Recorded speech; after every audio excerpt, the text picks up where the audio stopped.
Hey, Google, find me Dorito. Oh, we're live. Hey, it's me. It's your host, McLateral, aka at McLateral FF on the Twitter, joining you as always on Thursdays. Though it seems my good friend Lag is joining me, at least from my side of the screen.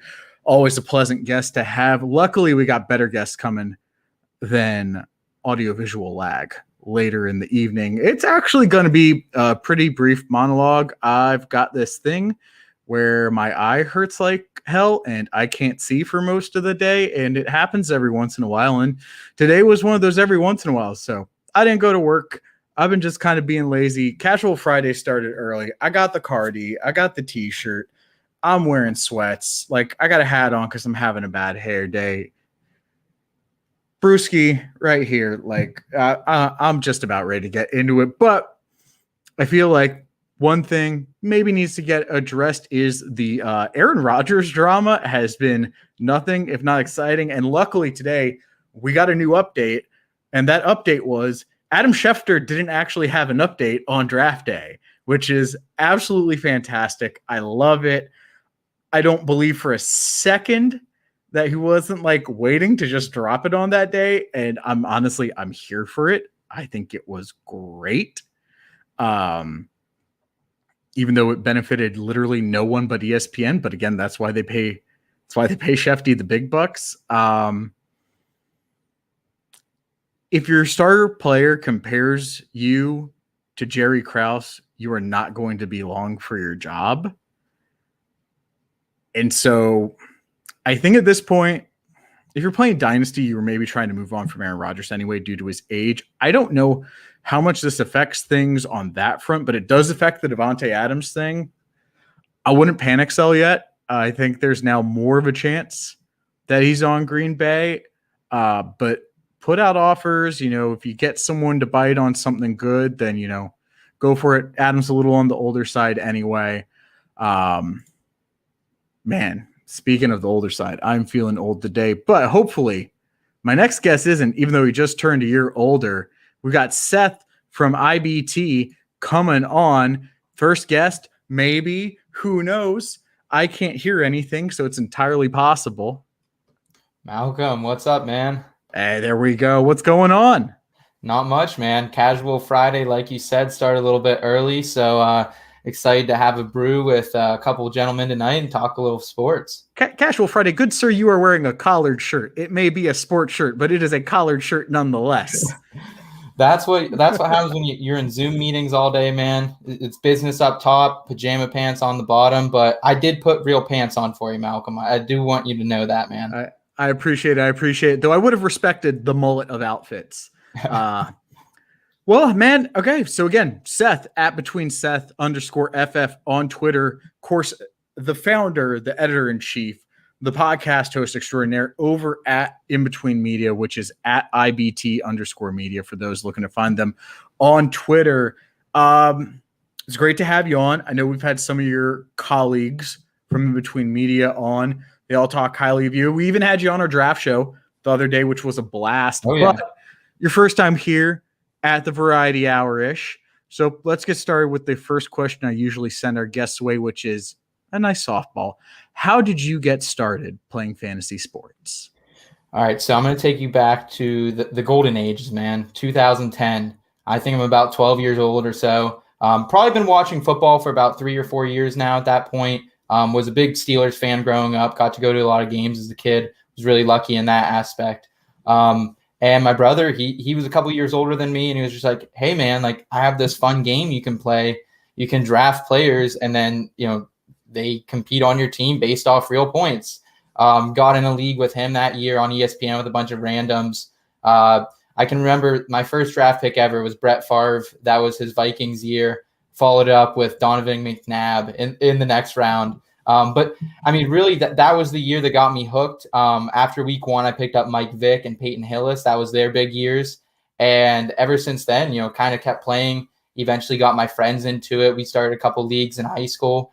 And, here I am, 10 years later and playing in 8, 9, 10 leagues this year, probably. That is quite a lot. I think I think Scott Fishbowl brings me up to 6 leagues right now. Oh yeah. Got the good old home league, got the dynasty league, got the half PPR league just to keep things interesting. Got my work league, which is always an interesting one because wide receiver yardage is worth less. Ooh. So Okay. it makes zero RB impossible as a strategy. I Like like it. truly. So like for me, the year I won it 2 years ago, like my fourth best running back was probably actually by draft order by ADP was probably Aaron Jones. So it Wow. just was like just all running backs all the way through. Rode Kyler Murray and Ryan Tannehill all the way to a championship, which was a blast. So you've been playing for a while then. I'm assuming that first league, no PPR at that point. Yeah, standard up until I'm going to say about maybe 2016 or so, and then PPR really became the norm, so kind of shifted with it at that point. Awesome. So then how long was it until you decided, love fantasy sports, love playing this stuff? Why don't I like stop just telling all my friends advice? Why don't I actually like get into some content creation? How'd you get started in that content creation game? Yeah, so I think it was about, I want to say 2018. I was the editor-in-chief of my student newspaper, and we were kind of just starting to expand into stuff like podcasts and YouTube and really push our social media stuff. And at that point, I'd always had a big interest in fantasy sports. Matthew Berry really became a big inspiration to me growing up. Definitely went through a lot of adversity kind of early on there a little bit. And then, reading Matthew Berry's book, A Fantasy Life, and just reading his weekly columns, man, really, really inspired me.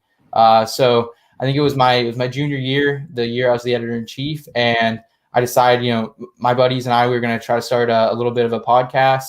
Only lasted about a year with those guys, but it was a great time to, get my feet wet with it a little bit, get into this game, and start writing a little bit too. And so that was then, and eventually got hooked up with some guys over at DFF about a year or two ago at this point, and then eventually kind of went my own path. Awesome. So what finally made you decide to create IBT Media, kind of go your own path, put your own stamp on things? Yeah, so it kind of started back when I really started writing, and I started the first column I ever wrote was called Start, Sit, and Seth. Kind of similar to Matthew Berry's Love, Hate in a way. Started telling either personal anecdotes or inspiring anecdotes of other people, and then combining that with some redraft fantasy football advice. So started doing that for a long time, and I really realized that while I love fantasy sports and I love being any aspect I can analyze the game, I love doing that. But at the end of the day, I also love telling stories. I love telling other people's stories. And in between media, I started to learn the more and more I started playing fantasy football that, fantasy football is a lot like life, Malcolm. Every year we have learning experiences. There's curveballs that are going to come our way, just like life, man. And we got to do our best to try to predict it, but it's going to be unpredictable at times. So that's really, it's really where In Between Media comes in, man. I, wanted to combine the two, and I felt like the best way to do it was kind of go my own way and do that. And man, it's been a blast ever since. I mean, if I wanted to get in the game of predicting curveballs, I'd have done fantasy baseball instead of fantasy football, but I get where you're coming from there. And I definitely think that it's very unique to combine that lifestyle and fantasy sports aspect, particularly pumping out content regularly on both topics. I think it's certainly a unique value proposition. There's not really anything like it out there. I think there's a lot of people that try and definitely throw more of a we're going to be real with you bent onto things, which I would actually say like our next guest, Robbie, Absolutely excels at. Yes. But it is interesting to see your different aspect where it's like, yeah, I'm going to try and be real with you, but also like, I'm just going to be real in some other things. And then we'll focus on fantasy football and some other things. And yeah, the two will overlap, but like, we're going to do some stuff that's genuinely one or the other as far as the main topic goes. So what advice do you have for someone creating a platform like that? Like it couldn't have been easy to go ahead and just create IBT Media from the ground up. No, I mean, I really got lucky. I kind of knew a lot about editing and writing and publications just from my time at IUP studying journalism and communications. So that definitely gave me a little bit of a leg up. But I would say just in general, don't be afraid to mix it up. We hear a lot in this industry that it's oversaturated. And while I think that's definitely a myth, I think that you look around and there's a lot of people doing the same thing. So I think whatever it is, whatever you're into, you guys at the Lateral here, you guys just do a great job of combining entertainment with your fantasy football. And I think it's great to deliver other aspects with fantasy football. So whatever you're doing, try to put your spin on it, but just be yourself at the end of the day, because I feel like if you're authentic with your audience, that'll just help you down the road. Yeah, I definitely agree. Like, I think our ability to be entertaining over here at the Lateral allows people to not focus on whether our fantasy advice is good or not, which for me personally has been super helpful as a content creator, because I think if you really dig down there, but regardless, speaking of fantasy analysis, let's take a look at what you like to do as a fantasy analyst and not just as a content creator. So, like, what is something we had kind of talked about this earlier during the pre-show interview, but like, you like to nail on some historic trends. Like, are there specific trends that you've really latched onto recently? Yeah, so trends are a two-way street. You can look back at historical data, and it's always going to be broken at some point, but it gives you a good basis of what to go off. I'll be straight up with you. One of the trends that I was really big on last year is that within the last 9 seasons, there was only one wide receiver one that had moved teams, in their first year. It was Brandon Marshall back in his Jets years. So I was really, kind of out on D-Hop a little bit for his price tag last season. And Stephon Diggs, I wasn't completely out on him, but I wasn't buying it. And, those are two generational talents that can definitely, dismantle trends. Right now, kind of what I'm doing, I'm going through the rookies right now. Did some wide receiver data in the last couple of weeks. And what I've kind of started to figure out is that 2020 was really an anomaly for the wide receiver rookie class. Justin Jefferson, he was my guy last year. I will say that. Big fan of Justin Jefferson, but I mean, what he did was really uncharacteristic since 2012. So you're looking at roughly the last 8 seasons before 2020. That is, you were averaging about 1 fantasy wide receiver 2 per rookie class, and then you were getting 1 wide receiver 1 from every rookie class just once every 4 years. So you're getting 1 wide receiver 2 in every class, and then 1 out of 4 years you're getting a wide receiver 1 in their first season. That is. You look at guys like D-Hop, Julio, even Mike Evans. Mike Evans started off hot. He started off hot. But most of those big guys, it takes 1 or 2 years, And so I'm really looking at this class. Last year we had CeeDee Lamb and Chase Claypool, who were also wide receiver 2s. But I'm just trying to mind the hype a little bit with some of these rookies. I know we know that Chase is going to be a high price tag. We know Smith's going to be decently high, and Waddle. So I'm just trying to mine the hype a little bit, and those are some trends I'm starting to look at. Yeah, so actually I'm kind of curious, as long as we're on the subject of some of those historic trends. One that I've noticed in my research this offseason is if you have a team with 3 potential wide receiver 2s, like fantasy wide receiver 2s rather, not like in the depth chart wide receiver 2s, often that does prevent you from getting a wide receiver 1. So you look at the Cowboys and like they all finish a wide receiver 2 or lower. You look at the Steelers, they all finish a wide receiver 2. You look at the Panthers, they all finish at wide receiver 2. The Jags one year, like DJ Chark was a wide receiver 2, or then like 2 other guys were like wide receiver 4s. Like, it's tough when you have those wide receiver trios to break out and have someone hit that one spot. And so I'm kind of curious, what are your thoughts on Jamar Chase in particular? Because Jamar Chase is another guy who's going to be joining a talented wide receiver duo, making a talented wide receiver trio. He was literally handpicked by his boy Joe Burrow. So I think that does make it interesting. And we could see Boyd potentially fall off or Higgins potentially fall off. I'm kind of curious, what are your thoughts on the Cincinnati wide receivers?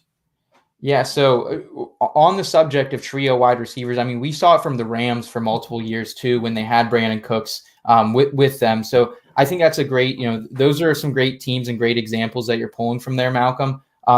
As far as Chase goes this season, I mean, in redraft, I think you're going to have to overpay for him. I think T. Higgins will be a less expensive option. That will probably be maybe a better PPR option. Tyler Boyd's ADP is really going to get pushed down. Like, he might be going towards the double-digit rounds at this point, and I would be okay with that. Like, but as far as Chase, I don't know if I'm going to be paying up for that ADP.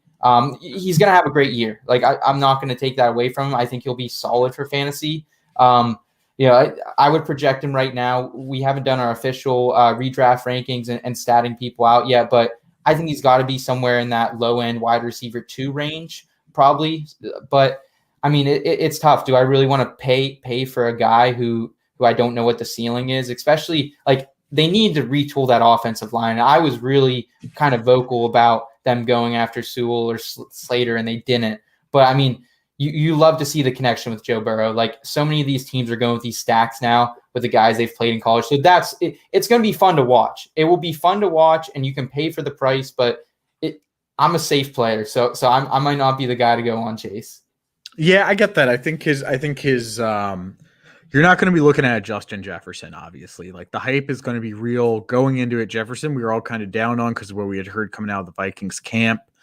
I do think Boyd will be interesting because I think if you really can get him in that double-digit territory, you're not going to have wasted your investment. You know what I mean? If you got Tyler Boyd in the 5th round and then he turns out to be a wide receiver 4, that's like a real problem. If you get Tyler Boyd in the 11th round and he turns out to be a wide receiver 3 or 4, like, that's a bummer, but it's not a deal breaker. That didn't ruin your team or anything. So he's someone that honestly always went, like, historically a little lower than he should anyway. So if it continues that way, I definitely will be buying him in redraft. The one thing I'm curious about is seeing the difference in hype for redraft and for dynasty when it comes to T. Higgins, because I feel like in dynasty, people are either really in or really out on him.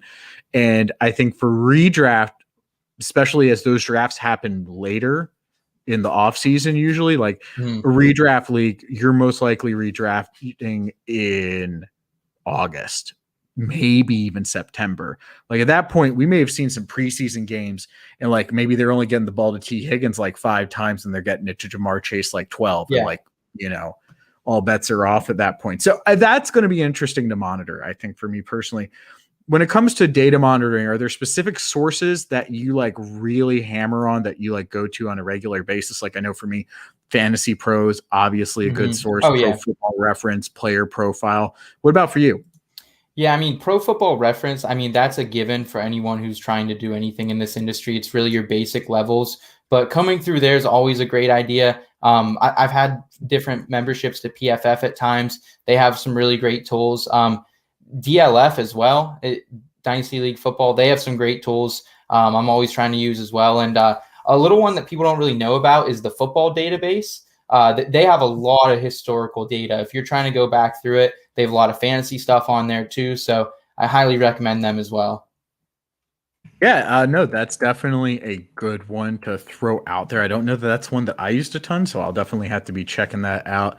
And we had talked about, I think before we bring on Robbie here, the one thing we had also talked about was finding value. We've already sort of talked about finding maybe some value with Tyler Boyd.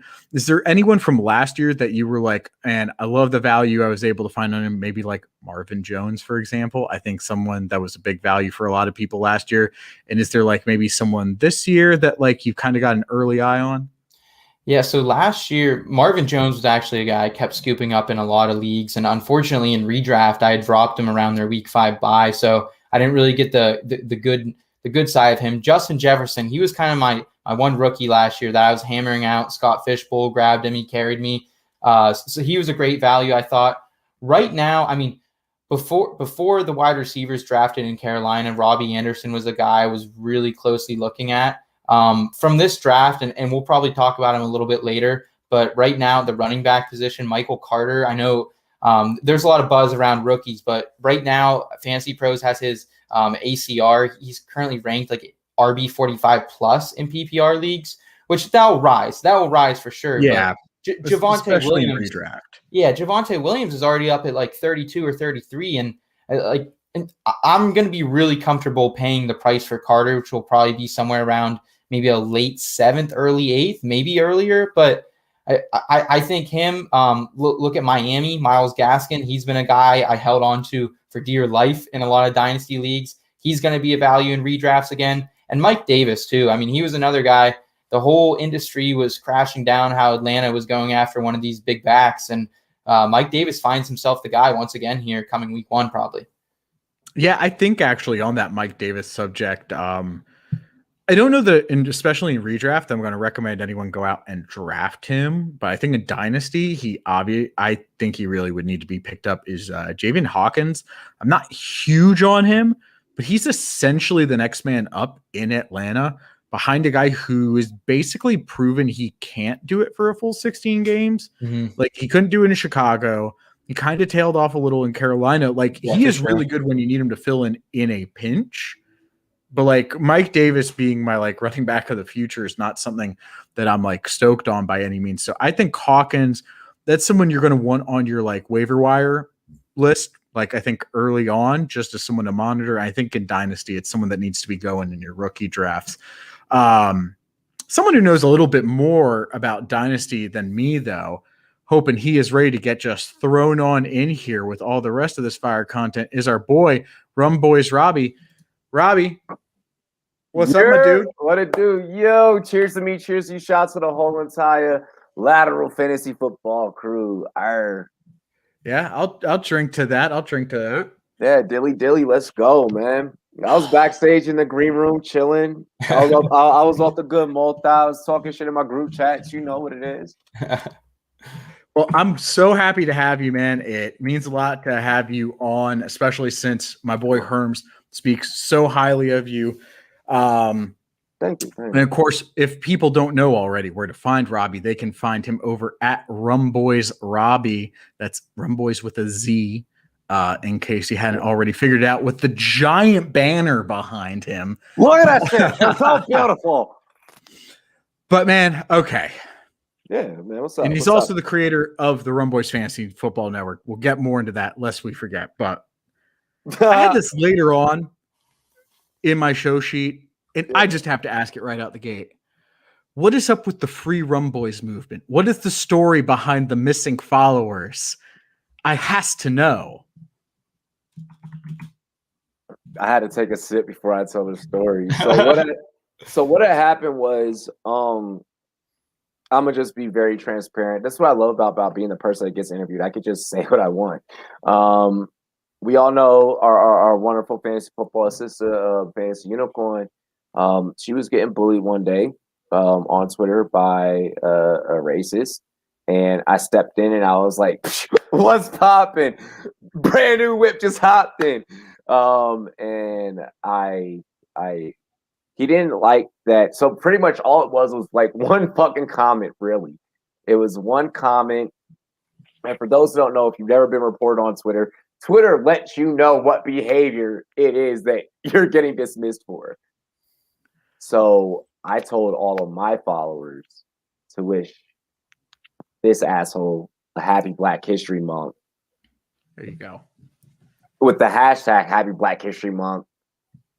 Well, they flooded his timeline, and I got hit with bullying because I led the movement, and I publicly tweeted. It was like, everyone wished this dude to have. Like we were like 6 days into this motherfucker. Okay, we're like 6 days into Black History Month. We only get 29. Okay, 28. I'm sorry. Like, not enough, man. Like, come on. Like, give me a break. So like, it was like day 6, and we all just wish him happy Black History Month. And I lost like damn near 4,500 followers.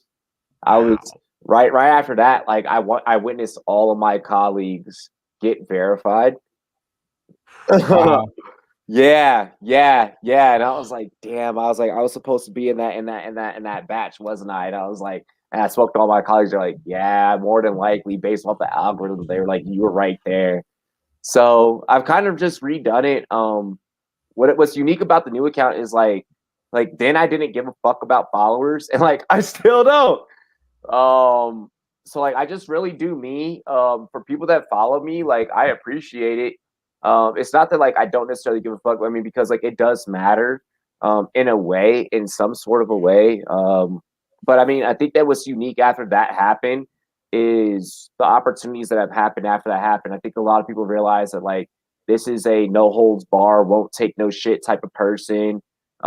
Very positive, very just is going to be open and speak their mind type of person. So from there on, I mean, I've been blessed with so many opportunities that it's been insane. I mean, I was already blessed with opportunities. I'm sure that the opportunities I'm being given would have happened without that happening, but I think that it kind of amplified where it's like, look at this guy starting from zero who already had thousands, but now he's starting off with zero and he's acting like it never happened.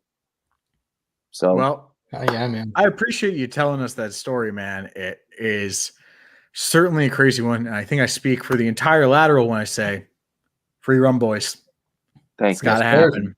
It's got to happen. I think I'll eventually get it back at some point. I think I was speaking to one Twitter user. They're like, yeah, it happened to us, and it took us 8 months to get our account back.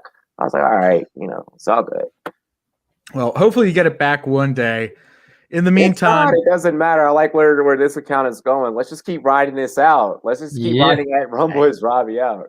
No complaint. Even if I get the old one back, that'll be more of a general basis for like just like general company shit. And then Rumboyz Robbie will just be your personal, like, guys, these are my rap lyrics of the day that I like. What are your rap lyrics of the day that you like? Today? Oh my goodness. T.I. Pardon. If y'all don't know, look it up. I can't rap it on air, but that song gets me hyped. That song gets me hyped. He said, I be outside toting a carbon with a youngin' shooting like Harden. For those that don't know, James Harden has a very high 3-point shooting percentage. That's a pretty impressive lyric. Certainly one of the highest. I think. Yeah, next to Steph Curry. Would have been nice to have been Steph Curry for sure. Exactly. Joe Harris, baby. Yeah, I mean, I'm just saying though, like that's a pretty impressive line. So that's one of my bars for the day. That is. I think definitely, as the youth say, that is bars. And even before that, he said, I heard someone say I wasn't popping. Well, they're misinformed. I got it. 100K in my pocket. And that's when he goes into that line. I'd be outside toting a carbon with a youngin' shooting like Harden. So yeah, bars for the day. Definitely. All right, man. Well, let's get right into it. I already asked Seth this question, but I want to ask you as well. Yeah. How did you get into playing fantasy sports? So shout out to my pops. And I think it's only right that like I was talking to him actually yesterday, and he was like, you know what, I think that really, really inspired you to be a good fantasy football player. I was like, what's that? He was like, he's like, it's just a genuine Italian, wanting to go and get the bag. And he's like, the fact that there's a bag at the end of the line, whether you're playing for charity or whether you're playing for money, like that's a goal for you, So shout out to my father. I'm actually going to see him for the first time in like 7 years when on my way to Canton this August. And I mean, watching him set his lineups, helping him at the age of like 9-10 years old while he was like filling out in the newspaper, set up lineups, and then watching him, compete from laptop or from desktop back then. Y'all remember the MacBooks. I don't know how old y'all are. And I know that because I got the fade, y'all can't see my gray hairs. I'm almost 30, man. I'm old. So I'll be 30. I'll be 30 in a month and 6 days. Yeah, you got me beat by that. Yeah, something like June 14th, so like month and like a couple of days, right? But no, like so pops, like sitting down from like newspaper to like the old school, Mac computers where they had that colorful back on the joint. Oh yeah. To laptop to fucking app based, and just learn and watching the evolution, not just from the actual like fantasy, pick your players, set your lineups, from now a lot of us analysts, we're talking super flex, we're talking dynasty because that's now what's popular, witnessing that evolution to like just from newspaper, from like magazine, like stopping the gas station and buying like the fucking Pro Football Weekly, like to that all the way to now, from competing, my very first football team, my very first fantasy football team, I want to say it was like, I can't remember, it was like back in like the 90s, like Sports Illustrated, or not 9, maybe like early 2000s. Sports Illustrated Kids, right? SI Kids was a thing. So Sports Illustrated averages.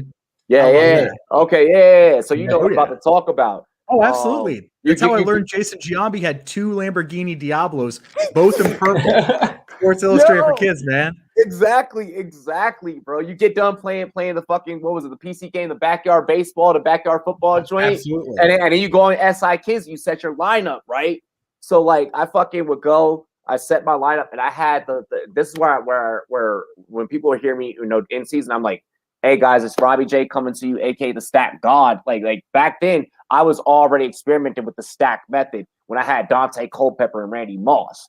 And I got Priest Holmes in the backfield just ready to truck anybody at any given moment. So like that's what I was rocking with back in the day, and I was just dominating leagues, and I was winning them, to the point like I would win, exclusive like Sports Illustrated cards. Like I get sent stuff in the mail and everything, like it's all in storage. But like I was one of the top kids like on Sports Illustrated for kids. That's awesome. Yeah, so like it just kind of from there, like I kept playing it, and all my friends in high school never really knew about it. I never really had like a league where like friends really knew about it up until like I joined the military. Then I started competing with friends. That became fun. The live draft aspect became fun. Being the host, it started from me just hosting the draft and someone else commissioning to like me doing both. And then now, I just do this full time. Like I reached a point when I was in my corporate career, October 10th, 2018. I was like, yo, Comcast, NBC, Universal, can suck my dick. And they actually called me in because the way that it happened and the way that Rumboyz became full time to a full time network was I was going around the office and I was like, letting people know about my content. Mm-hmm. Well, that eventually made it up the chain of command. Ooh. And very early on, I got called into the office. I had only had like 610 subs on YouTube at the time, like within like a 8-month period. And they were like, either you can give up the podcast and, keep your job, or like one of the two. And I was like, you can suck my black balls. Wow. It's like suck the right one to make the left one jealous. Because the second that they said that, because I was already thinking about making it my full time, but the second they said that, it was I was the number one sales agent in my department. Like, not just in my department, but in the Western Hemisphere. So like all of our third party companies, everything, Damn. Yeah, like if you were to call Xfinity, like, back in like 2018, 2017, I was the person that more than likely upsold you and got you more shit in your home than what you needed. Like you only it's just you and your wife. What the fuck you need 400 megabits per second for? But I'm gonna give it to you. Like, so I mean, like that was that bro. Matter of fact, just to motherfucking tell you, just to prove it to you, I gotta look. This is one trophy. This is just one tiny. They sent me on plaque. Yeah, they sent me to Hollywood. Freaking sent me to Hollywood. I got a Hollywood star and shit, like engraved, like legit. I got more trophies and shit to other places, and like, bro, from there I was like, if I'm making you 1.8 mil per month, not even touching what I'm doing for you per quarter, what the fuck am I doing not making my own money? If you're threatened by my 610 subs and the people in the office watching my fantasy show to set their fantasy lineups while they're sitting at work, I get that maybe a work distraction, but I'm sitting back as a businessman, like that's a good thing. Yeah, I definitely. So I left. Weird reason to burn one of your top talents, I would say for sure. So I guess now we already know how you kind of got into creating that Rumboyz content, but what was the motivation for you starting it in the first place? I get now the motivation for why you decided to go full time with it. Obviously, like again, It didn't give you much of a choice, but B, it's like you're already like, this is what I've been passionate about for ages. This I was like gonna do it anyways. It was gonna happen anyways without them giving me the ultimatum. But what was the motivation, I guess, behind creating your own network rather than like necessarily hopping on someone else's and being like, all right, I can cut my teeth here, really build up my brand, and then I'll go and start my own thing? I'm former United States military. And I think that comes a little bit, from it.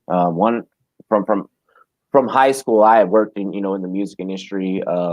Like at the age of 15, the very first like big show that I did back in South Virginia, we used to book out the fire department and we turned into a teen club, and don't worry about how I got the money to do this. I got some money and we hired Ace Hood and VIC to come to the firehouse, out of Virginia, and they both performed. VIC, he did his what's that Wobble Baby Wobble that shit, and then Ace Hood came out, and he did with the Welcome to My Hood verse, and he did Cash Flow and a couple of other songs. So is this down in like Virginia Beach, Newport News area?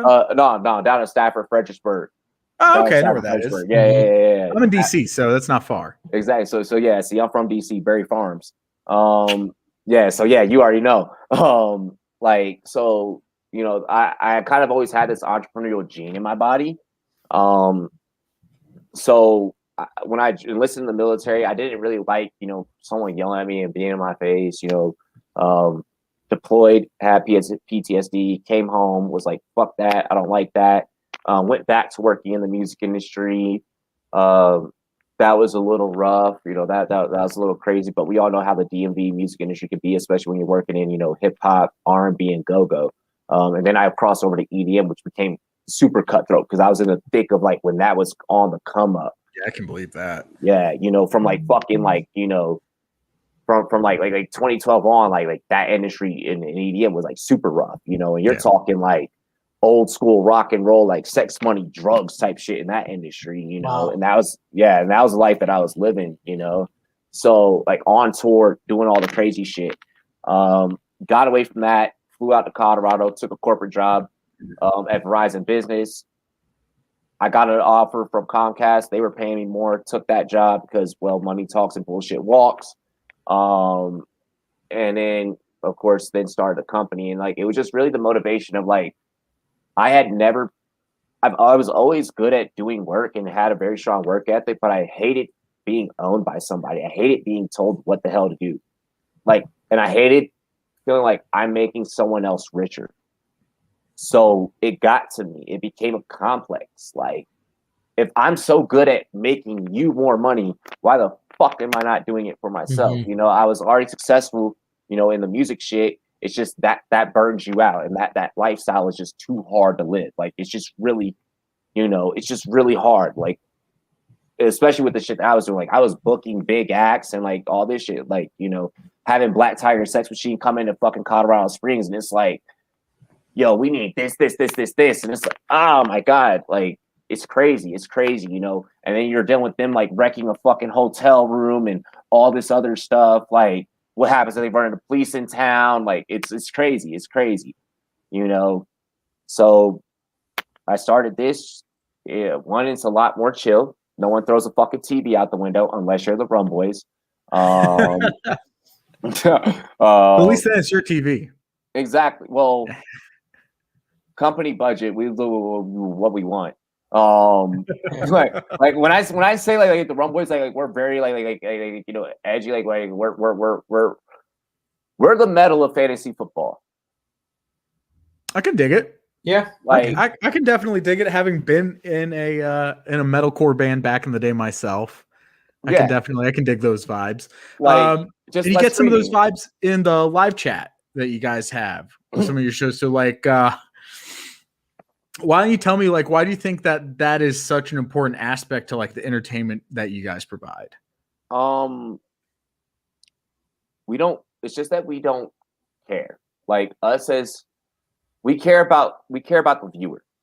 I give more fucks about you learning about fantasy football than you being entertained by what I have to say. The fact that you, the viewer, are entertained when you're on my network, that's really just a bonus to you learning about fantasy football.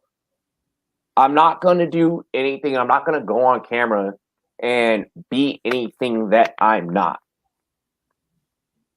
Yeah. If anyone that has ever had a conversation with me when they dial this thing that's sitting back charging because it dies like fucking 3 times a day, don't worry, I'll have 2 phones in another month. But yeah, I mean, you know, anyone that's ever had a conversation with me for real on the phone, like off camera, they'll attest to you. Yeah, he's sitting back and, you know, he talks the same way. Yeah, he's having a beer. Yeah, you know, he's really breaking down, you know, hey, this is why I need you to get on the sports me app because we got this coming. Then we got this investor, this thing coming. You know, hey, yo, this is why I want to collaborate. I'm very transparent. I have reached a point in my life to where I love me enough to share it with the world. So when I say that I don't give a fuck, it's not like, oh, like, no, I don't give a fuck in terms of sharing who I am with you. In terms of if me being who I am as a just genuine person is a vessel to make you comprehend fantasy football analytics to go out there and win a championship and then come home with some money so that your wife ain't fucking pissed off at you for competing in 20 damn leagues, then so be it. That's what I'm here for. You know, like the fact that people get entertained, you know, like our chat gets riled up and, you know, we can drive metrics on the sports me app and get people riled up over there. And, you know, even when I tweet something, you know, and people are like, yo, Robbie said it, like, you know, that's how he feels. And like people just understand that and just understand who I am as a person. That's the most beautiful thing. It's not about, yeah, I'm here to entertain you, but I've never thought about the entertainment factor when making my content. I've never been like, yo, people are gonna love this shit right here. You know, have I started to? Yes, because now I'm more aware as my content grows and the numbers increase of the responsibilities that I have as a content creator. Like, I hate using the term influencer, but you reach a certain point to where you do have a say-so, to where what you say and what you do can shift the culture. And I've witnessed it and I've seen it. We've seen it with the Troy Kings. We've seen it with the Real Deal Fantasy HQs. Not to sound cocky or arrogant, but we've seen it with the Rumboyz. In Between Media is getting ready to do it. They are getting ready to fucking do it. Like, they are doing it. Ain't nobody else talking about golf. These motherfuckers will, though. You know, like there are entities out there, a podcast with the upside, which you guys doing here with just like, you know, this type of show. Yo, we're trying to give you that Conan motherfucking feel right here on the Lateral. You know, we're trying to bring you that. You know, here's guest 1, now here's guest 2. You know, now all you're missing is just a fucking live musical performance. It's nothing to find a band and book a band on Twitter, TikTok, Instagram. I'm being serious because that's the business. That's where now bringing the entertainment comes in. When I play a music video, that's me giving you the entertainment. You know, I absolutely dig that. We'll have to look into that live music. Yeah. I think I would say one of the things with the live music almost is like Herms and I both have been musicians in the past. And so it would be weird to almost like bring in other people to do music because we'd want to do it. I did music in the past. You know, I made music and I also managed. You know, so it's not weird for me to acknowledge other talent and be like, let me show you love because I have a platform. Yeah, so I wouldn't say it's like that. It's just more just like, oh, well, we have this platform. Like, we have a bunch of stuff we'd want to do. Like, it'd be cool to do that. Yeah. But then also, like, we're working on, like, focusing on the show and stuff like that. So it's like, well, obviously, we're not going to have time. We actually, we had thought about doing intro music and outro music with some more underground musicians potentially as an idea as we built this show up more and more. Just do it. Don't even worry about it. Just do it and don't even worry about it. Like me, it's like people always ask, like, you know, or how do you do this or what do you do? Like so when I started my writing staff, I literally was just like I looked at my former business partner, Ty Boogie, and I was like, we need a writing staff. And he was a hesitant one. He was like, man, I don't know if we can deal with that. I don't know if we can. I was like, shut the fuck up. I'm doing it. And I did it. And now I have like 40 some odd writers. I'll have people randomly, you know, that they'll be on public Twitter. I have an article. Who can I drop it to? Other people will reply, but then I'll reply, and then they'll be like, "Hey, yo," in the DMs, mad fucking secretive. Hey, yo, You want to go ahead and release this joint for me? Yeah, dog, I got you. Awesome. Nope. Well, other You thing know. that you're working on, we already touched on it a little, is that Sports Me app. So I got the invite. I've looked into it a little. I got to be more active on there personally. But so actually, like, while I have the opportunity with you Yeah. here, sell me on the Sports Me app. Like, what should I be doing on it? What makes it so new, so unique, so different? Like, what is your goal there? So right now, anyone and everyone should hop on before it becomes, that exclusive invite type of feel, that you get from like a clubhouse.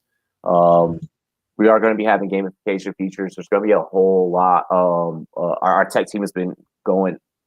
Shout out to our tech team over at SportsMe. I greatly appreciate you guys, all of our interns over at the SportsMe app, for putting in a lot of the fucking man hours to get these new updates done before the football season kicks off.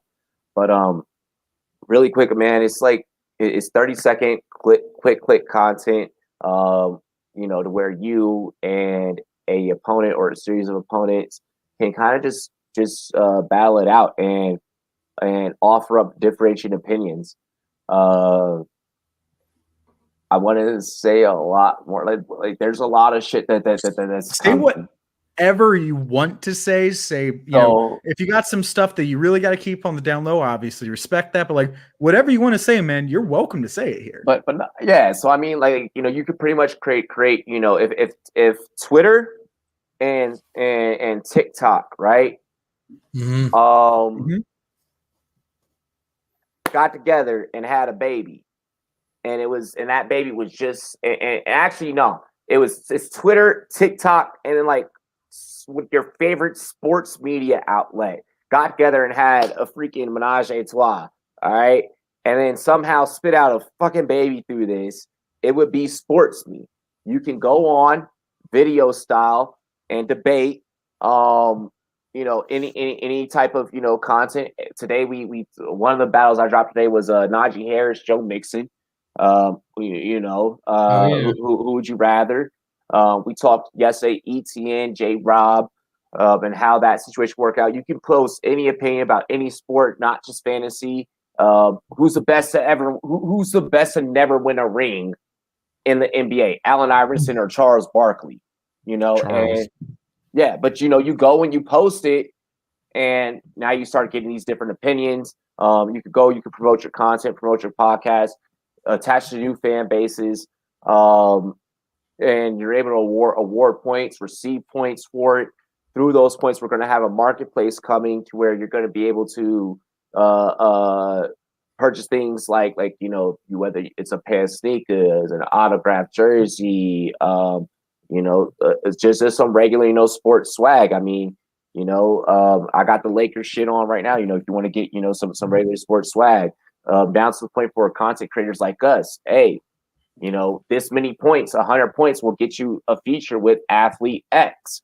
We'll get you an interview with analysts from ESPN or NFL Network. So these are different things that are going to be coming down. And honestly, in the next couple of months, community moderation, community guidelines are coming down. Right now, we're looking for think tank groups, people that of course, we want you to first interact on the goddamn app and actually utilize the app so that when we bring you into a think tank, you actually have some shit to say. But I mean, but I mean, we're looking together. We're looking to get some focus groups together to keep helping out. Myself and the marketing team and the tech team. But it's really the next biggest thing in the sports community that is not. We're gonna have some fantasy stuff, some fantasy games and stuff like integrated. Due to the fact that we work with a couple of partners that do run things like DFS and so on and so forth. But this is really honestly the first sports interactive video sports platform for sports creators. This is the first platform that honestly kills the troll. Like if you're trolling on Sports Me, it's because you're willing for people to see who the hell you are. Mm-hmm. True. So this platform does a lot of things, and you're going to see a lot of awesome people coming onto the platform in the next coming weeks. And Yep. we're honestly, I'm head of the content creator program that's going to be coming there. Phase 1 will be releasing, and we're looking for new and more content creators for our phase 2 that we're trying to release, before preseason. So everyone, please get on. It's blowing up. If you enjoy Doge, this is the next thing that's to the moon, baby. I definitely hope you're right, because Doge is definitely to the moon right now, and I am personally loving that. But that is a story for a different time. Same. But sir. Don't mess around and start talking my language there. All right. Shit, Hey, man, Malcolm. you have sold me. I think it's clear. Hop on Sports Me now. I think I'm going to hop on Sports Me after this show and post my first video, especially if my headphones want to cooperate with me ever again. There we go. I think we're back in action there.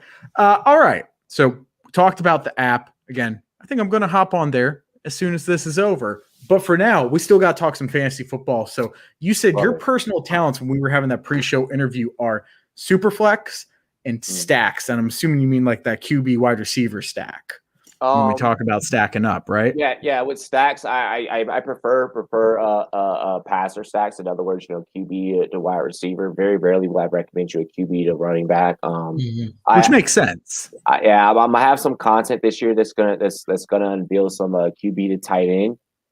Very deep sleepers. And for those of you guys that enjoy playing some 12 personnel in your fantasy lineup, I am definitely your guy, because I know some schemes. I know some schemes this year that little 0.3 differential that most fantasy analysts want to deter you from. Oh, I know how to make that sway in your favor, baby. Awesome. Well, so for Superflex, how do you go about building a proper Superflex roster? Are you heavily weighting, making sure you grab those 3 RBs like right out the gate? Or are you doing like, okay, I'm going to grab a QB earlier than usual, but like then I'm going to kind of go with a normal roster construction? Tell me how you would go about doing a startup Superflex roster construction. So for me, I always recommend, I'm an RB heavy advocate out the gate, and that's what I head into every draft telling myself that I'm going to do.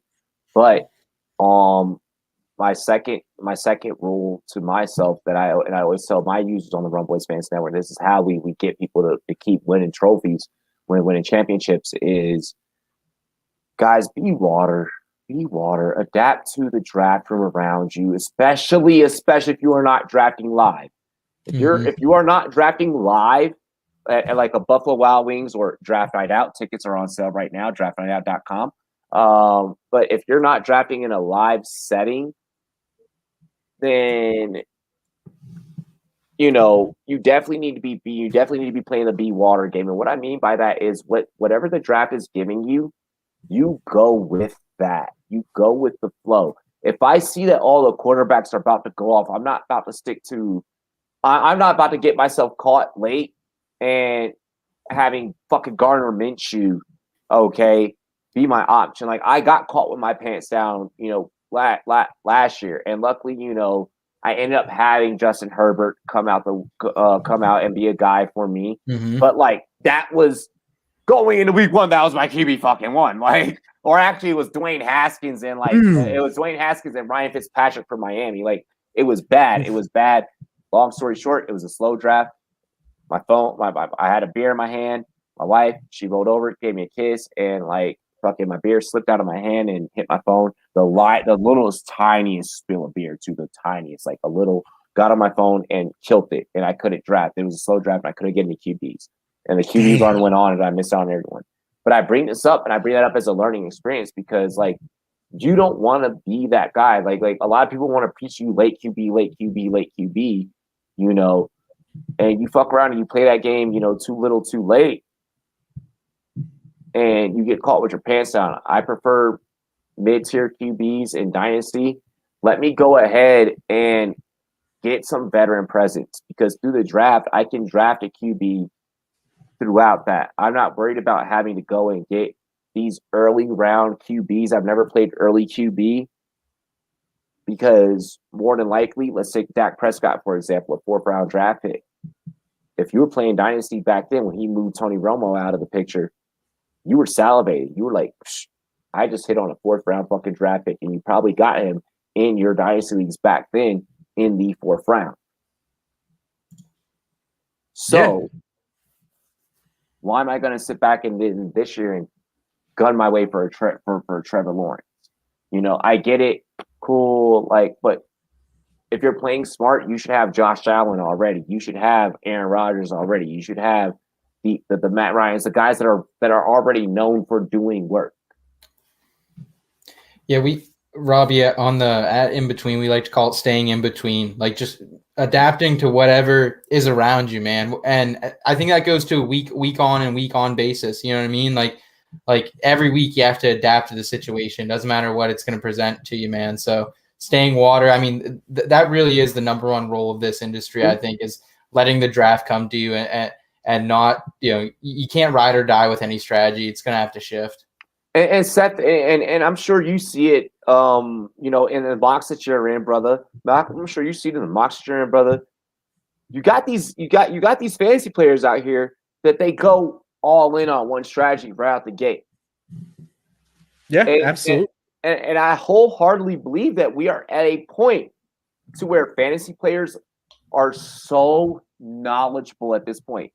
I'm not in many leagues where I'm competing against just the casual fan anymore. Right. You know, I think that comes a little down to what circles we're in. I think there's still plenty of people that are hopping onto that ESPN league for the first time. For sure. And like, we don't quite interact with them as much, but like, I know in like my home league personally, like there's still a range of people. There's definitely, I think, more knowledge in even the casual fan now. But I think that, you know, the point is still an important one. And that's why this year I'm going to be experimenting with a lot of free leagues available to specifically new fantasy players that, you know, it won't cost me anything. But like, I just want to now get into the mind and see if that fan base still exists. I'm a guy that's been in this for 3 years, so it's very easy for me to sit back and feel like the competition is now at a more upper echelon. And for me to curate content for that, I mean, yeah, that could help a new fantasy user, but they may not know what I'm talking about. Yeah, no, I definitely think like at the Lateral, we want to kind of cover both things where it's like, we want to be like, we want to tell you some information that like is maybe a little bit of a deeper cut than what you're going to get on your ESPN homepage or your Yahoo Sports homepage. But like, we still want to cater to the person that's like using those platforms for their one fantasy league. You know what I mean? Like, I want to be the one guy that's telling you Gabe Davis is like someone you need to pick off of your waivers. But I want to be like, but here's why. Here's the basic reasons why you need to do this. Dude, have you heard about the PACE League, the PACE League? No, I haven't. All right. So a couple of homies of mine, a couple of colleagues of mine, the Fantasy Football Plug and Clock Management Fantasy Football, they have this league where it's like a bunch of, you know, celebrities, you know, it's like Hugh Jackson, a couple of guys from the Fantasy Footballers, and T-Pain and like a couple of his artists from his record label are in it. Oh shit. Oh, dope. Yeah, you know, and I think this is awesome because T-Pain has gone on TikTok and he said, listen, guys, I don't know shit about fantasy football, but Nappy boy, we're going to be out here winning championships. And I'm just going to follow what anybody else says and what people do. And it's like, it's pretty dope. I mean, they're not, you know, they're trying to market the league and I'm trying to help them, you know, get some publicity and some ass behind it. But I mean, you know, it's dope there are celebrities. We are in a 8.7 billion, not million, billion with the B dollar industry.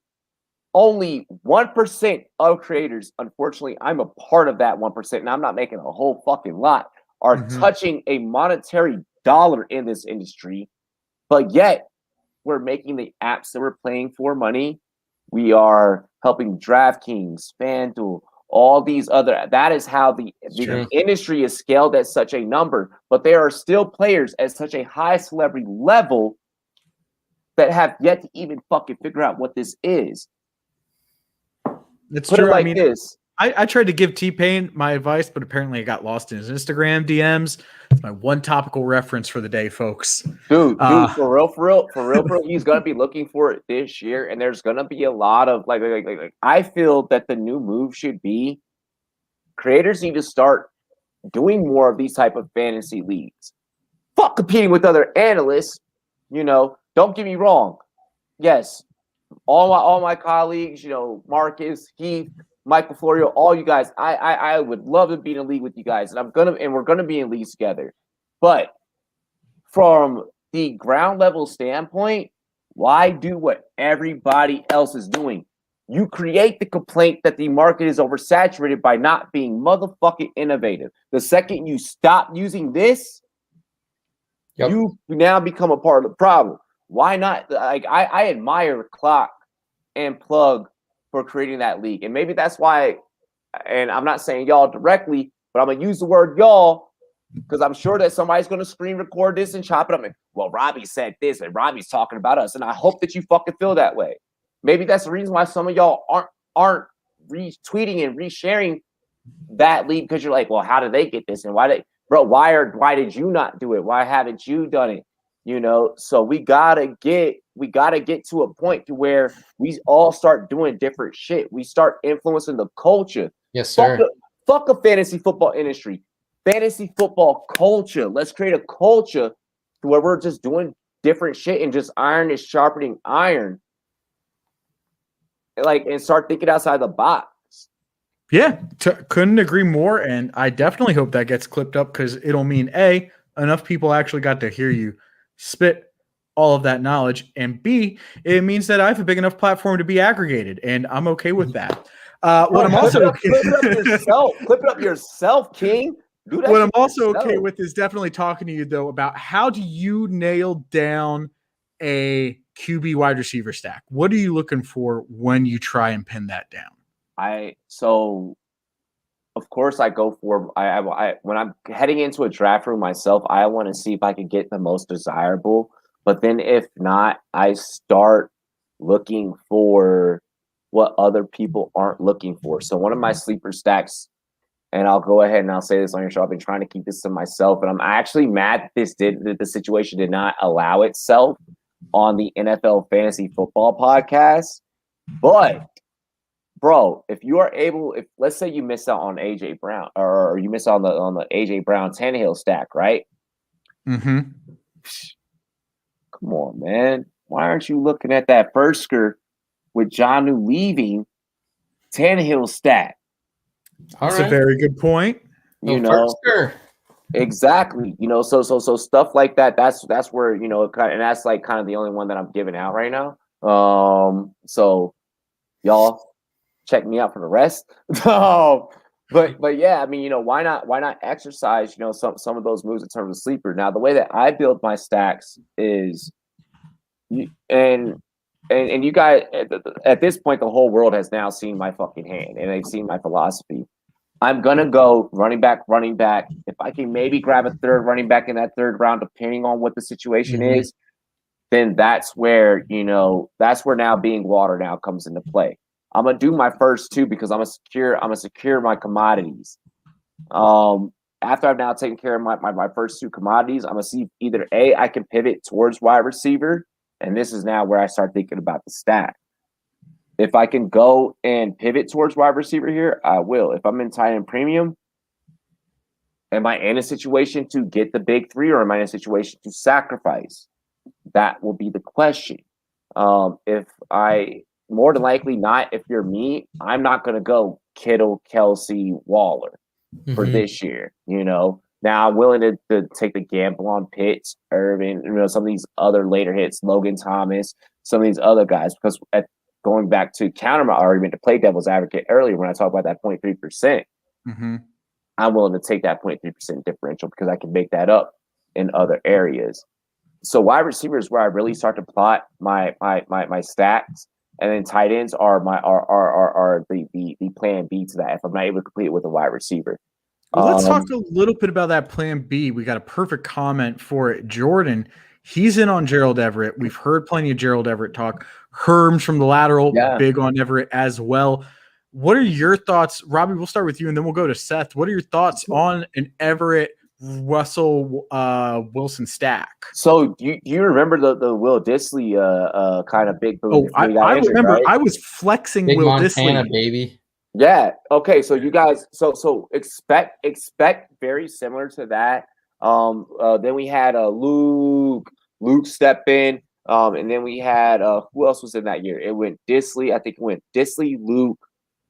Fuck, I'm forgetting the other one. No, this is happening. Jacob Hollister. Hollister. Damn it. Yeah. And then Hollister. And those three guys, like, they were eating. I expect with the more consistent tight end in Everett, and a guy that can actually go out there and box out. Kind of think about Kevin Garnett for the Boston Celtics. When he would go up there, box out for the rim, get the rebound, boom, and then put it back up. I expect that type of playability from Everett in Seattle. Awesome. Seth, what about you? Thinking the same things? Really liking some Everett? I mean, right now in redraft, Everett's almost free. So, I mean, I don't mind that at all. Russell Wilson, I mean, right now I'm a little mixed on Russell Wilson just because of the new OC. I'm not sure exactly if they're going to go back to the heavy run game. I think it will kind of be a hybrid of what we've seen the last 2 years. I really liked Everett until we saw Dwayne Eskridge get drafted in the second round. That was a little concerning because I think he's going to eat up some of those underneath targets. But overall, I mean, Gerald Everett, they're bringing him in for a reason. Russell Wilson, he obviously wanted some both A, better pass protection and B, better targets for a secondary weapon. So, I mean, for the price you're getting Everett, it's pretty much free. It's just whether or not you want to take that, 5th or 6th round pick on Russell Wilson in redrafts, that is. Can I just really quick ask a question? Do you guys find it quite fascinating that in 2018, and I found this fascinating rewatching some of my old content.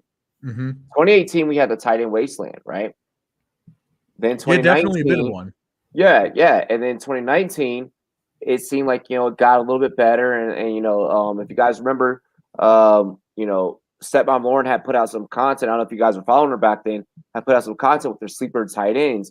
That's where we saw like the emergence of like Mark Andrews and so on and so forth. With some of her sleeper picks, T.J. Hawkinson was in that 2019 article and many more. 2020, we go back to the tight end wasteland. I think, especially with the draftee like Kyle Pitts, and now you're just like, okay, well now I could go Kelsey, Kittle, Waller, Andrews, Pitts. And then after I can go Hawkinson. I think now and it's crazy that how one draft pick can really make or break that difference. 2019 Hawkinson coming in kind of made or break that difference where it kind of opened it up. And then 2020 it shrunk again. And then now we have another premium tight end that's coming out in this class. And now it feels like it's opening up just a little bit. I would say that we're looking at a 0.8 spread between all, but I mean, I'll still take that 0.8, Yeah. Mm-hmm. No, absolutely. I definitely agree. I think it'll be interesting to see what tight ends we see become relevant this year that weren't last year. I think Hawkinson's going to be really interesting, especially because of the lack of competition around him regarding targets. I think something that'll be interesting, I might do some research on this now that I'm thinking about, is seeing like the difference for tight ends when it's like they've only got 2 wide receivers where they're competing with, where they got 3 wide receivers that they're competing with. Oh, I think, bro, toss in 12 personnel to that too, man. And let me know how this works out, bro. Toss in 12 personnel to that too, because I'd love that. Yeah, because I think that'll be really interesting. Because one thing I noticed actually in some of the tight end research I've done is that like if you want to be a tight end 1, you need 15% target share. Pretty much every tight end 1, and that's using 12-man leagues or 12-person leagues, like you needed right around 15% target share. I think there might have been one guy who did it with around 14 and change. And so, like an extra touchdown might help you out there. But it's like, it's pretty crazy to see. It's like, and then like there's occasionally the one person like Evan Ingram who gets that target share and then doesn't capitalize on it. But you can't always bet on that happening. That's a name. That's a guy. Yeah. Hey, I'm sorry. not in Pro Bowler. the Chris Pro Bowler. Yeah, that's we forget. Pro Bowl's a joke at this point, bro. It's fucking, isn't it? Right? We'll pretend it was at this point that the Pro Bowl became a joke, and we'll just let it lie at that. All right, guys. Well, we just had draft season in the NFL come to a close. Robbie, who is your team? I want to say it's the Washington football team, but I'm not positive. Okay. Yeah, it's Washington football team. So how do you feel your boys did? I'm okay with it. I'll give them a solid B. I'm not going to go B plus. I'm not going to go B minus because I mean they did solid. They addressed a lot of needs. Bring in Jamin Davis. You address someone that if you need him line up in Mike and put Cole Holcomb on the outside, that can happen, which I believe that's going to happen. But even more so, if you want to play him at Sam or Will, he can play that strong side. He can play that weak side. I like him better from a film standpoint from what I've seen on the weak side. Or either playing Mike. With that being said, I'm speaking in football terms, and I just realized, holy fuck, don't do that. That's how you know. Yeah, that's how you know. I just watch a lot of film, and I also coach. Mike is middle linebacker. Sam is strong side linebacker, which is the right side of the field, and Weak is left side of the field, which is Will. For any listeners out there, like, what the fuck did he just say? Are these like real positions, or are these just names that he's saying? But so I like that pick. Cosme, man, Cosme on that front line. I liked Cosme. I thought that was a good pick. Yeah, I thought that was a good pick, especially if you were going to pass on Slater, Darrishaw, who am missing? Elijah Vera Tucker, all those guys. If you weren't going to be desperate to move up for Sewell, which I feel like we didn't need to do. But as long as you miss on those guys, Cosme was the next best thing that you could have gotten.